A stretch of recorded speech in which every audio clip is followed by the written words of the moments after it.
एक बात का स्मरण रखना, जितना जितना तुम भगवान की भक्ति में रमती चली जाओगी, लगती चले जाओगी, थोड़े दिन में भगवान मन में सोचते हैं कि ये बहुत ज़्यादा उपास कर रही है, बहुत ज़्यादा तप कर रही है, बहुत ज़्यादा मंदिर में पोछा लगा रही है, बहुत ज़्यादा झाड़ू लगा रही है, बहुत ज़्यादा मंदिर में रोज रोज आ रही है। तो भगवान क्या करते हैं, धीरे धीरे मन में से अपनी भक्ति को हटाने का प्रयास करते हैं, आपको दूर करेंगे।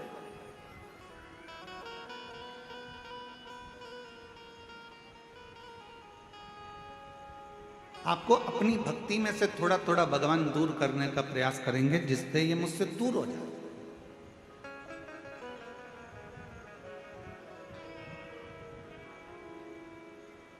पहले भी कथा में काज फिर कह रहा है, बच्चा छोटा सा है, गोदी में है।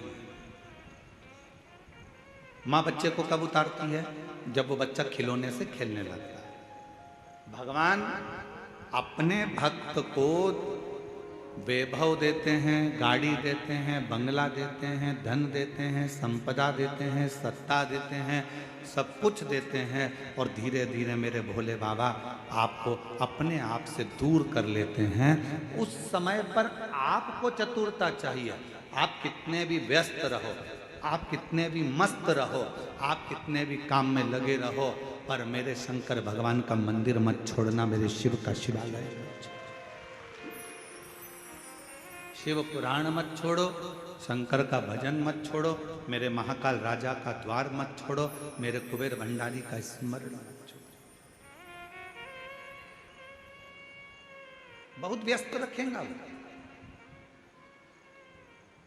और सबसे ज्यादा व्यस्तता कब होती है, जब आपका मंदिर जाने का समय होता है।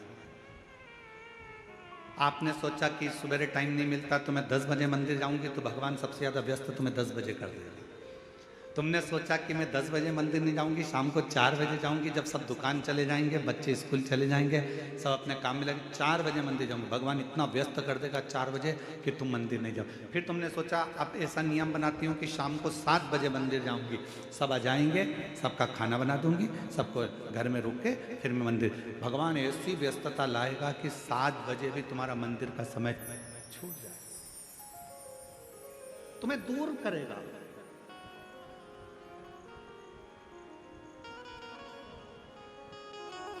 अब उस समय पर आपकी समझदारी चाहिए कि भगवान है मेरे शंभु, है मेरे त्रिकालदर्शी, है मेरे कैलाशी अविनाशी, है मेरे महाकाल राजा, है मेरे काशी विश्वनाथ, ऐसी कौन सी गलती हो रही है जो तुम मुझसे दूर कर रहे हो। भगवान कहेंगे ये गलती नहीं है, मेरे शंकर भगवान कहेंगे इसको गलती नहीं कहते। शिव जी कहेंगे तू इतनी मुझ में रम गई है, तू इतना मुझे मानने लगा है कि तेरे फैसले तू नहीं ले पा रहा, तेरे फैसले मुझे लेना पड़ रहे हैं, इसलिए अब तुझे थोड़ा दूर कर रहा हूं कि तू पूरा मुझ पर ही आश्रित है।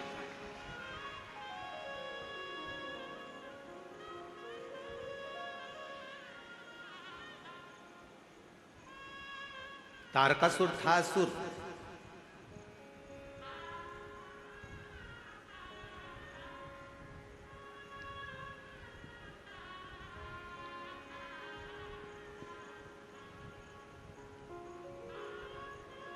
असुर था तारकासुर,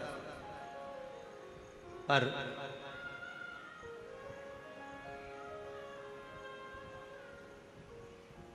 तारकासुर ने अपने बेटों को अपने पास में बुलाया, तारकाक्ष, विदुम्माली और कमलाक्ष की।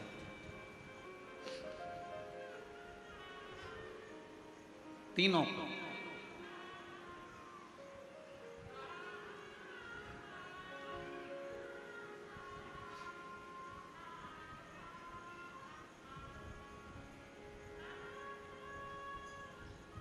और तीनों को बुलाकर तारकासुर ने अपने तीनों बेटों से कहा कि 3 को कभी मत भूलना।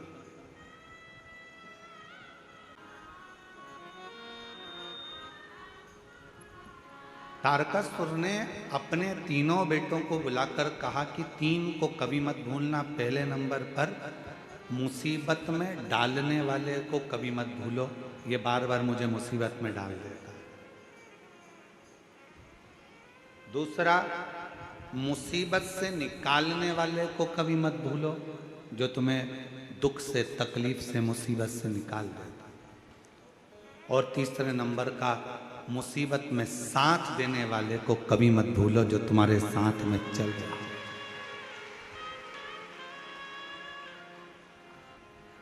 अब तारकासुर के तीनों बेटे तारकाक्ष, विदुमाली, कमलाक्ष की तीनों के अंदर एक प्रश्न खड़ा हुआ। क्या कभी असुरों की चित्तवृत्ति में भी कोई अच्छा प्रश्न आता है? कहा, अगर कुछ माता पिता के संस्कार अगर प्रबल हैं तो अच्छे प्रश्न क्यों नहीं आते? तारकासुर के तीनों बेटों के अंदर एक प्रश्न जागृत हुआ।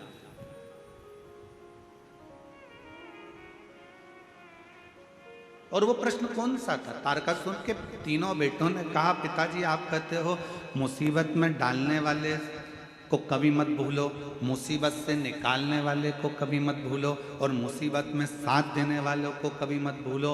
इन तीनों का गुण क्या किसी एक में पाया जा सकता है?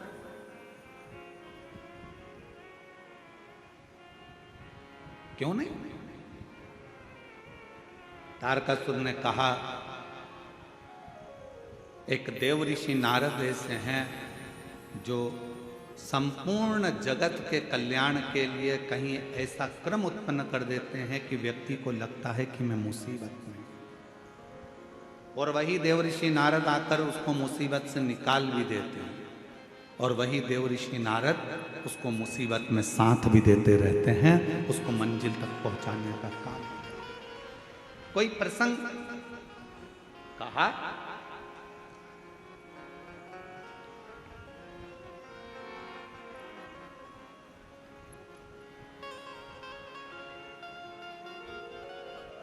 तारकासुर ने कहा, एक प्रसंग मेरे स्मरण में आता है। वो कौन सा प्रसंग है? कहा, वो प्रसंग है भगवान शंकर के नेत्र से रुद्राक्ष की उत्पत्ति हुई, और भगवान शंकर के नेत्र के जल से ही अंधकासुर की उत्पत्ति।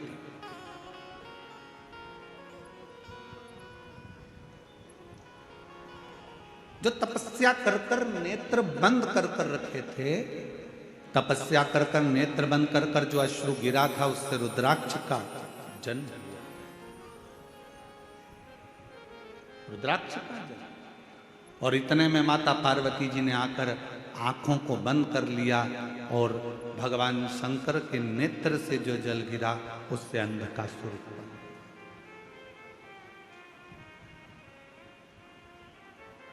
एक तपस्या का जल, एक साधना का जल, एक उपासना का जल, एक मेहनत का जल, एक परिश्रम का जल, एक संघर्ष का जल जो आपके और हमारे शरीर से निकलता है, वो साधारण नहीं होगा। क्या ये तीनों क्रम तारकासुर से तारकाक्ष ने पूछा, विदुमाली ने पूछा, कमलाक्षकी ने पूछा, क्या ये तीनों क्रम एक व्यक्ति में है? नारद जी ने। ठीक है, क्या कोई चरित्र है जिसको हम सुन सके? क्यों नहीं? एक पवित्र चरित्र तारकासुर ने सुनाया।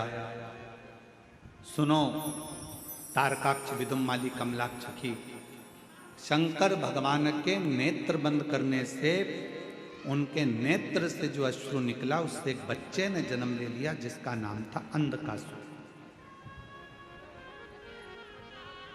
पार्वती जी ने उसको गोदी में ले लिया। अब बच्चा अगर जन्म लिया है, बच्चा अगर रो रहा है, तो बच्चे को पार्वती जी ने अपनी गोदी में लिया। गोदी में लिया तो शंकर भगवान से कहा कि ये मेरा पुत्र है। शंकर भगवान ने कहा, ये तुम्हारा पुत्र नहीं है, प्रभु आपके द्वारा प्रकट हुआ है, तो मेरा तो पुत्र ही रहेगा।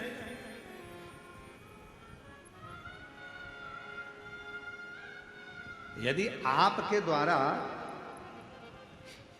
अगर प्रकट हुआ है तो ये तो मेरा पुत्र है। भगवान शंकर ने मना करा, इसको समुद्र में फेंक दो। पार्वती जी ने अंधकासुर को समुद्र में डाल दिया। हिरण्याक्ष ने उसको पाल पोस कर बड़ा करा, और हिरण्याक्ष ने पाल पोस कर बड़ा करा उसको। जब बड़ा करा, समय आया, वराह अवतार के रूप में भगवान श्री हरि ने, नारायण ने उस हिरण्याक्ष का वध कर दिया। अब जरा ध्यान देना कि नारद जी ने वो क्रम कैसे करे। नारद जी पहुंचे अंधकासुर के पास और अंधकासुर से कहा कि तुमने जिंदगी में कभी तप करा? जीवन में तुमने कभी साधना करी है, कभी आराधना करी है, कभी तप करा? नहीं। अंधकासुर को भगवान देव ऋषि नारद ने तप में लगा दिया और ब्रह्मा जी से वर मांगा कि मैं कहीं ना मरूं, ऐसा वर मुझे दे दीजिए। तब कहा ऐसा हो नहीं सकता, मरना तो पड़ेगा।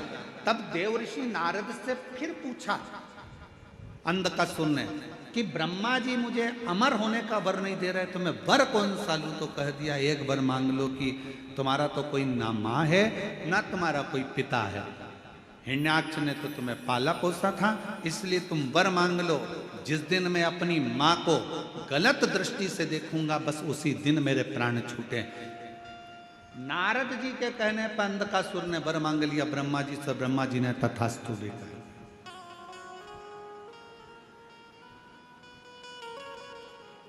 अब तथास्तु तो कह दिया, समझ लेना था अंधकासुर को कि अगर ब्रह्मा जी ने तथास्तु कहा है तो इसका मतलब है कि मेरी माता कहीं ना कहीं तो होगी, ये निश्चित है। मेरी मौत अगर लिखी है तो मेरी माता कहीं ना कहीं तो होगी।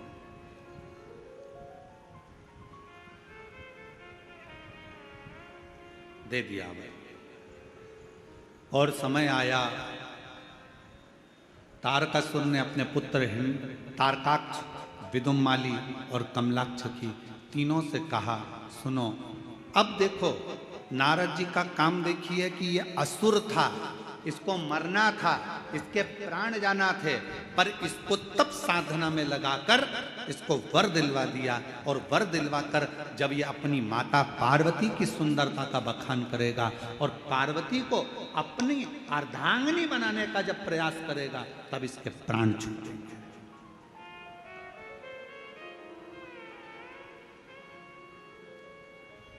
और समझाया देवऋषि नारद ने। ऐसा नहीं कि देवऋषि नारद समझाते नहीं है, नारद जी का काम है समझाना, ज्ञान देना। एक विद्वान संत, साधु, सन्यासी, तपस्वी, साधक, उपासक की एक क्रमता होती है कि वो समझाने का प्रयास करते, पर तुम्हारी बुद्धि में बैठे तब तुम्हें समझ में आए। महाराज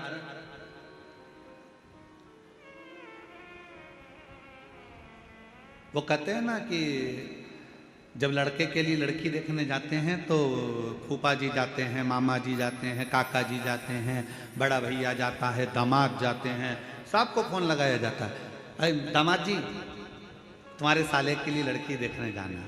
अच्छा। अरे मामा जी तुम्हारे भांजे के लिए लड़की देखने जाना। फूफा जी तुम्हारे भतीजे के लिए लड़की देखने जाना। चलो, अब सबको ले जाकर लड़की वालों के यहाँ बिठा दिया और लड़की वालों के यहाँ पर लड़की चाय की ट्रे लेकर आई। तो जितने भी देखने गए थे ये सब आपस में मन में विचार करने लगे कि हम हमारे साले के लिए लड़की देखने के लिए आए हैं, हम हमारी भांजे के लिए लड़की देखने आए हैं, हम हमारे भतीजे के लिए लड़की देखने आए हैं। सब के सब जितने लड़की देखने गए थे सब ने विचार करा, अपना ही निर्णय गड़बड़ हो गया था, तो फिर भांजे का निर्णय कैसे ले पाएंगे।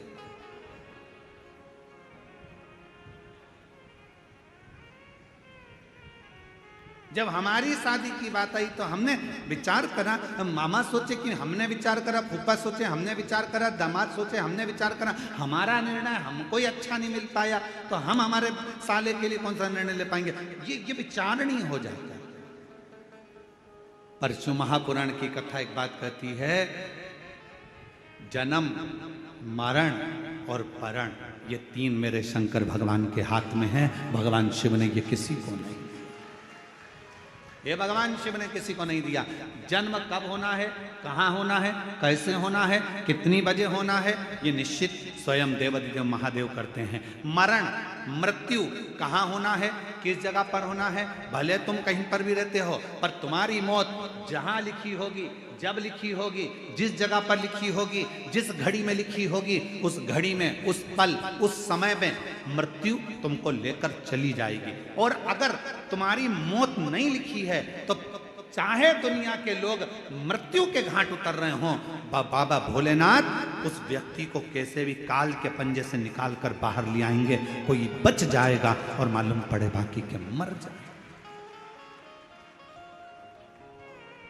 और ये हुआ। अभी अहमदाबाद में एक घटना घटी।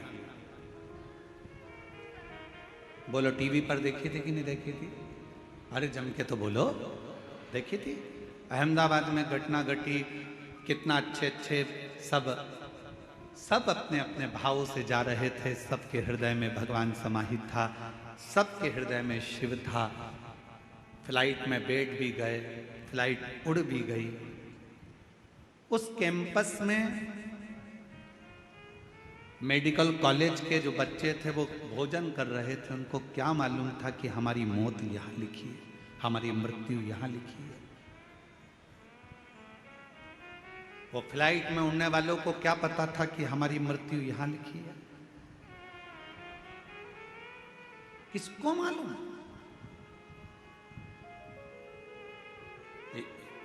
किसी को नहीं मालूम कि मृत्यु कहाँ, कब, कैसे लिखी है। पूछा था मां पार्वती जी ने भगवान शंकर से, अमरनाथ की गुफा में बैठकर भगवान शंकर से पार्वती जी ने पूछा था, प्रभु मेरा एक प्रश्न का उत्तर दीजिए।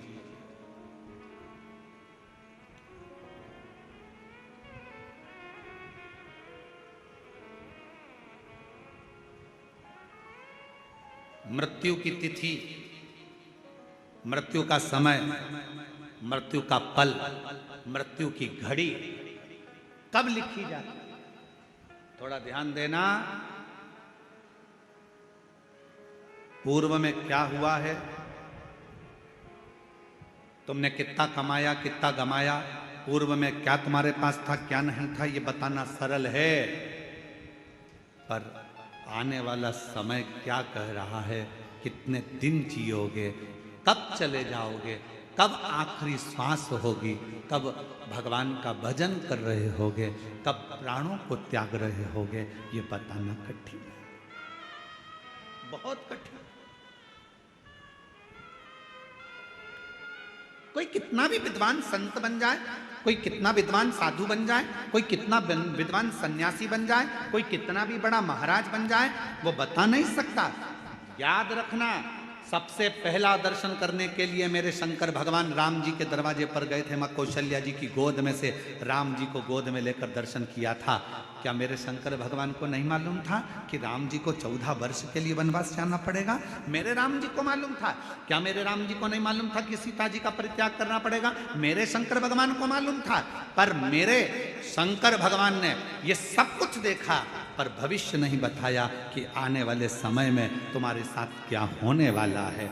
याद रखना, संत साधु सन्यासी तपस्वी साधक उपासक दुनिया में कितने भी पैदा हो जाएं, पर मृत्यु कब, कहां, कैसे होगी, इसका रिसर्च तो वैज्ञानिक भी नहीं कर सकते, साइंटिस्ट भी नहीं कर सकते। इसका रिसर्च तो केवल एक देवाधिदेव महादेव कर सकते हैं। शंकर ओघड़दानी ने लिखा, पार्वती से कहा, सुनो पार्वती, मृत्यु अटल सत्य है। जब बच्चे की नाल कटती है, माँ के गर्भ से जब बच्चा जन्म लेता है, उसकी नाल कटती है, उस नाल कटने के समय पर बच्चे की मृत्यु लिख दी जाती है कि कब, कहां, किस जगह, कैसे होगी। समय निश्चित हो जाता है।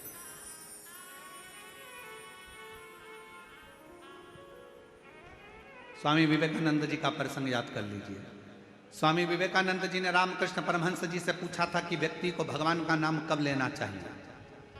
रामकृष्ण परमहंस जी ने कहा था, मरने के 1 मिनट पहले। मरने के 1 मिनट पहले भगवान का नाम लेना चाहिए। तो रामकृष्ण परमहंस जी से स्वामी विवेकानंद जी ने पूछा कि मालूम कैसे पड़ेगा कि मरना कब है? तो रामकृष्ण परमहंस ने कहा, जब तुम्हें मालूम ही नहीं है कि मरना कब है, तो हर पल, हर मिनट, हर क्षण भगवान का नाम लेते रहो। कौन सा क्षण आखिरी होगा किसको मालूम है? कौन सा क्षण?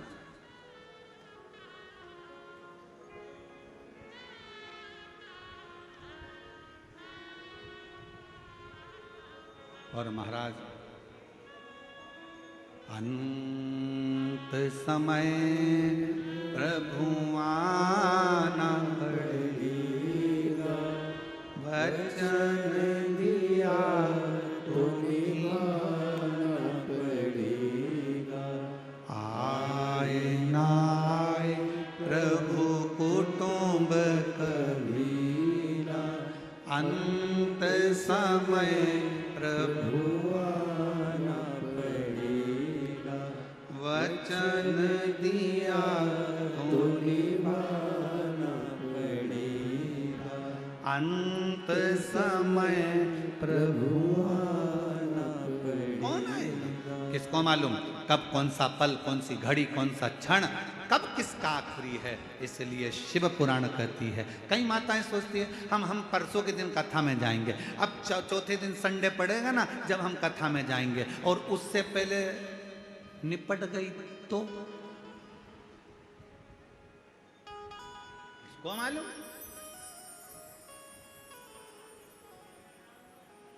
अरे अभी सावन में अपने यहाँ कथा होगी ना, तब हम सुन लेंगे। हमने सोचा है सावन के महीने में हमारे पास में ही कथा होगी, तब हम सुनेंगे। और सावन से पहले निपट गई तो क्या बात?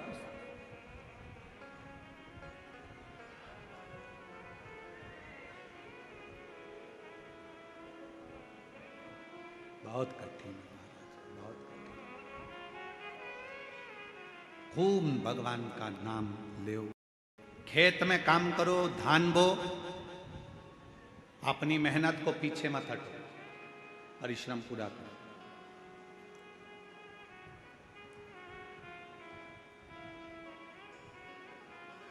अभी छत्तीसगढ़ में एक चीज हमको देखने को मिल रही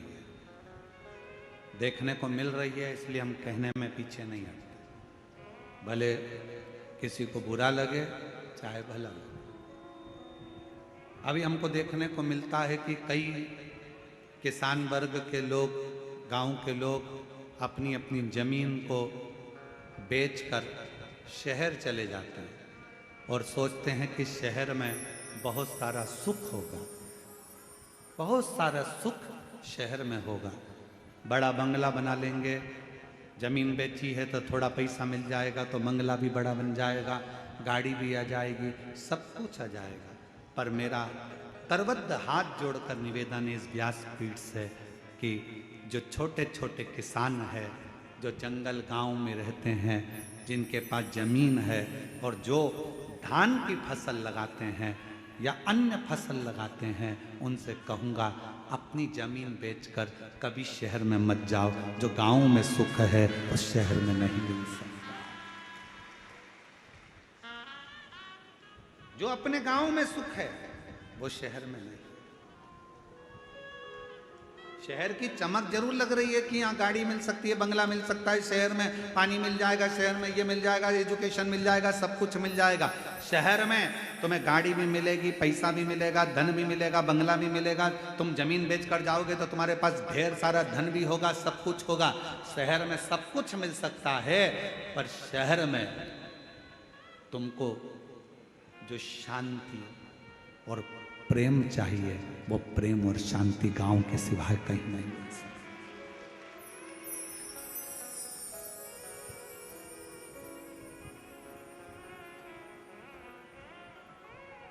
कितना अंतर है शहर और गांव में। शहर में अगर कोई साधु भी आ जाए, संत भी आ जाए ना, तो लोग उसको भिखारी समझते हैं। मांगने आया होगा, दरवाजा बंद कर दो, दरवाजा मत खोलना, दरवाजे पर लिख देते हैं कुत्तों से सावधान, अंदर मत घुस जाना। शहर में अगर कोई साधु संत भी आ जाए तो लोग उसको भिक्षुक समझते हैं, भिखारी समझते हैं। और गांव में अगर कोई भिखारी भी आ जाए ना, तो लोग उसे संत समझते हैं, साधु समझते हैं, सन्यासी समझते हैं। तपस्वी समझते। मत बेचो अपनी जमीन को, भले थोड़ा सा टुकड़ा है, थोड़ी सी फसल लगाओ, अलमस्त जिंदगी जियो। अपनी जमीन है, अपनी जमीन पर रहे हो, तुम सब जमींदार हो। लोग कहते हैं ये किसान है, हम कहते हैं जिसके पास जमीन का भी अगर एक टुकड़ा है तो वो जमींदार से कम नहीं है, अपनी मस्ती में जीने वाला है, अपनी मस्ती।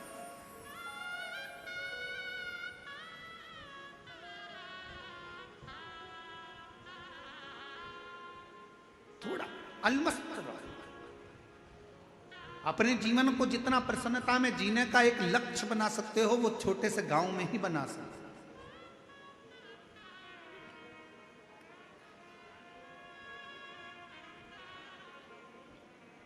शिव कथा करे, भगवान शंकर का चरित्र करा है, शिव महापुराण की कथा करे, ये भगवान शंकर का संवाद कथा है।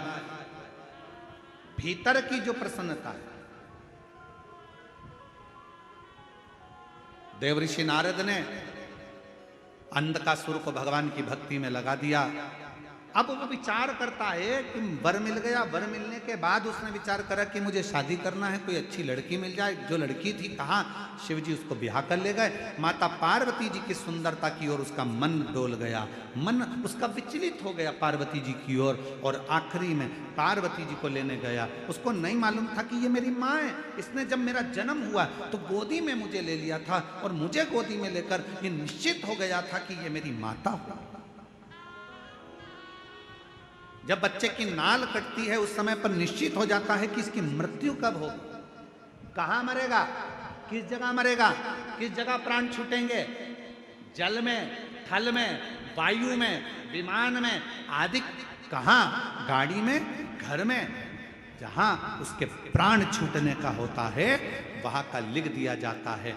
अपने जिले में, अपने क्षेत्र में, अपने प्रदेश में, दूसरे प्रदेश में, दूसरी जगह में, कहां लिखा वहां जाता है, वहां।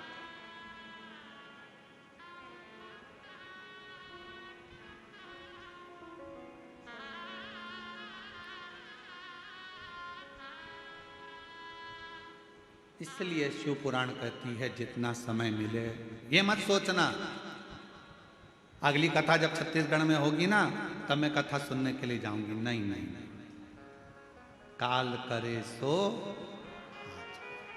आज करे सो पल में प्रलय हो जाएगा, शिव पुराण सुनेगा। आज मिला है, चल पहुंचो। बहुत सारे प्रश्न हैं दुनिया की दृष्टि में, बहुत प्रश्न। एक बहन ने एक प्रश्न लिखा कि गुरुजी हम हमारे नर्मदा जी का दर्शन करने के लिए हम जबलपुर के पास बेड़ा घाट गए, वहाँ से हम शंकर जी का छोटा सा शिवलिंग लेकर आ गए, हम उसकी प्राण प्रतिष्ठा करे बिगर हम उसका पूजन कर रहे हैं, हमारे पास में प्रतिष्ठा का पैसा नहीं है, हम उसकी आराधना कर रहे हैं, क्या हमें पुण्य मिलेगा? क्यों नहीं मिलेगा? लिंग पुराण में, शिव महापुराण में, नर्मदा पुराण में, स्कंद पुराण में सब में तो वर्णन किया कि मां नर्मदा जी के जल से अगर कोई कंकर भी निकलता है तो वो शंकर है। उस शंकर की प्रतिष्ठा की जरूरत नहीं होती, वो अपने आप में प्रतिष्ठित होता है। आप उसकी आराधना करिए, कौन मना कर रहा है? आप उसके जल चढ़ाओ, पूजन करो, आराधना करो।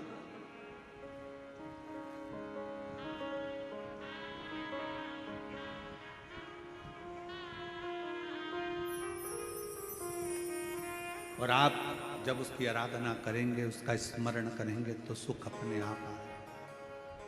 और शंभु शरण मांगू घड़ी रे, दुख काटो दया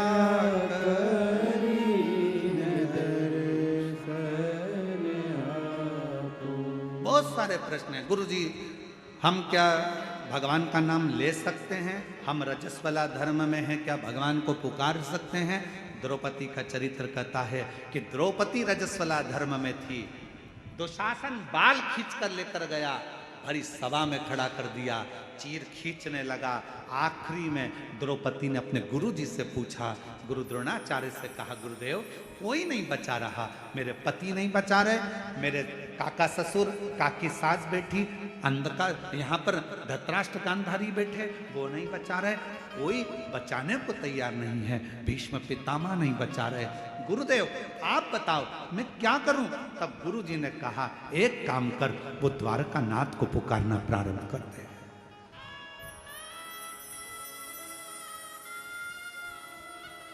भगवान को पुकार। द्रौपदी कहती है मैं रजस्वला धर्म में हूं, रजो धर्म है मेरा, मैं भगवान को पुकारूं। हाँ आएगा। रजो धर्म के समय पर भी द्रौपदी ने अपना मंत्र का स्मरण करा।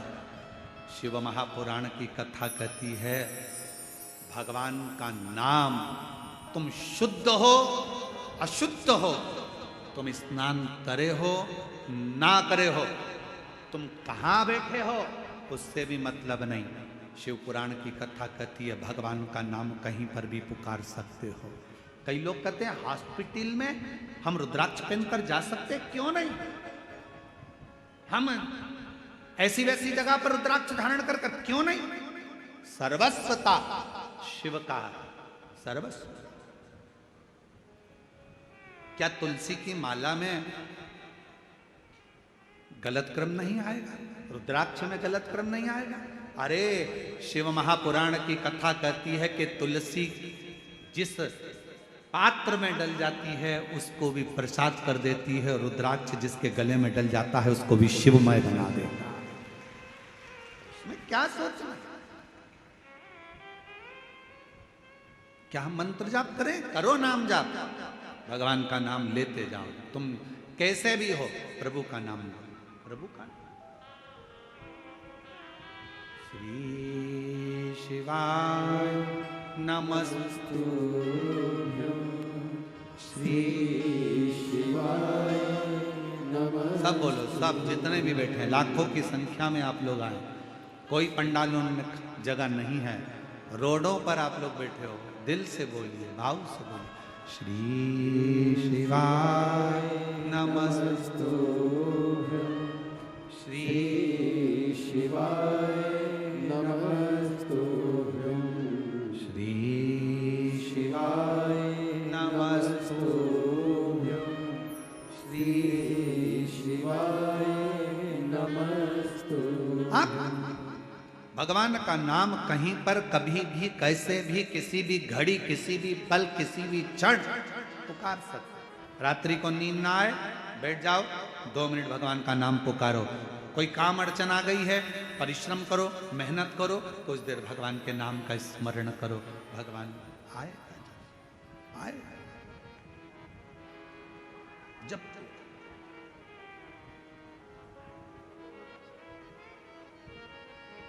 तब कहाँ कैसे प्राण जाएंगे कोई भरोसा नहीं। अंधकासुर ने सोचा कि मेरे प्राण जाएंगे ही नहीं, मेरी तो कोई माँ है ही नहीं, मेरी माता ही नहीं है तो प्राण जाने का काम ही क्या। पर उसको क्या मालूम था कि मृत्यु निश्चित है। संसार सागर में अगर आप आए हैं तो मौत तो निश्चित रहेगी, जाना तो पड़ेगा। प्राण इसलिए निवेदन है उसको पुकारना। अंत समय प्रभु सब बोलो, सब पड़ेगा, वचन दिया तो निभाना पड़ेगा। आए ना आए प्रभु कुटुंब कभी ना, अंत समय प्रभु आना पड़ेगा। वचन दिया तो निभाना पड़ेगा। अंत समय प्रभु आना पड़ेगा। पुकारते रहो, वो आएगा जरूर। उसको जपते रहो, वो सुनेगा जरूर, आएगा। उसको पुकार, सुने, शिव कथा करे। आखिरी में अंध का सुनने पार्वती माता पर गलत दृष्टि दे दी और उसके प्राण चले गए।